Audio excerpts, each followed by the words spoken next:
Ms. Wang, you recommended that we use a SDVC for variable frequency controller series. Our engineers don't know how to use vibration sensor. Can you teach us how to use it? No problem. Ms. Wang will shoot a vibration sensor installation video today, and you will learn it at a glance.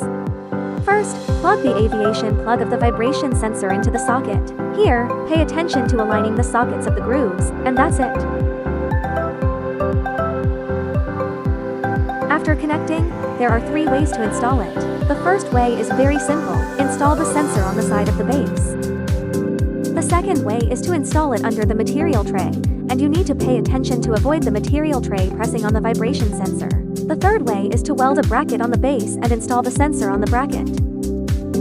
There are 2 places Ms. Wang wants to remind you, don't install it wrong. The first is our outer ring, and the second is our straight road. These 2 places are easily disturbed and cannot accurately reflect the oblique point of the vibratory feeder bowl. After the vibration sensor is correctly connected, we turn on the power switch. At this time, the indicator light of the sensor is on, which means that the sensor has been connected. Is it very simple? If you have any questions about the vibratory feeder bowl and controller, please leave a message to Ms. Wang in the comment area. Ms. Wang will answer them for you.